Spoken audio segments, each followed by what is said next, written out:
बिखरा हुआ। धरती पर एकमात्र मानव ऐसा प्राणी है जो मिट्टी के गुण में रह सकता है। वो अपने मन को मिट्टी से बांध सकता है तो उसमें केवल मिट्टी के गुण होंगे। कठोरता, निर्दयता, क्रूरता, कण कण में बिखरा हुआ। सभी जीव जंतु, पशु पक्षी, उनमें पृथ्वी के हिसाब से जल की मात्रा 80% है और मिट्टी के गुण उनमें 20% है। इसलिए जानवर, पशु पक्षी सरल तरल ज्यादा होते हैं और काम, क्रोध, मोह, लोभ उनमें बहुत कम मात्रा होती है। जब जानवर को भूख लगती है तभी किसी जानवर को मार के खाता है।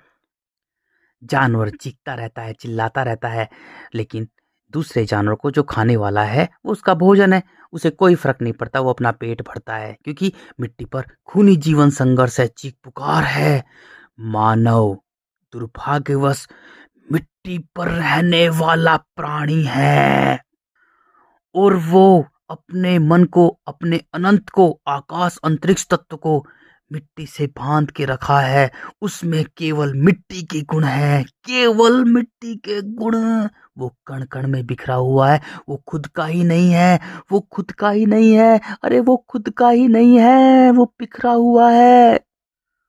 वो कठोर है, निर्दयी है, क्रूर है, अहंकार से लिप्त है, कामना वासना से लिप्त है, भयानक है, विनाशकारी है।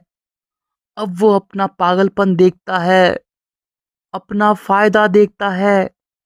स्त्री ढूंढता है फायदे के ढंग से, भोगने की कैसी है। स्त्री भी ढूंढती है फायदे के ढंग से, इसके पास दौलत शोहरत कैसी है, कितनी है।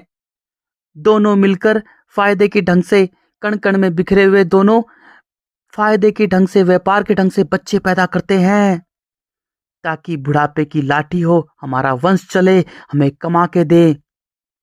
अगर दोनों की स्थिति खराब है तो बच्चे को पैदा करते हैं, ज्यादा बच्चे करते हैं पैदा, ताकि हमें कमा के लाके दे, हमारा पेट भरें। लड़के के लिए लड़कियों को गर्भ में मार देते हैं। एक लड़के के लिए 2 3 4 5 6 7 लड़कियां पैदा कर देते हैं। इस खूनी जीवन संघर्ष, चीख पुकार वाली भयानक मिट्टी पर इतना क्रूर काम कर देते हैं क्योंकि उनमें केवल 100% मिट्टी भरी हुई है, मिट्टी के गुण हैं। वो कुछ भी कर सकते हैं। मिट्टी के कण कण में बिखरा हुआ मानव खुद का ही नहीं है।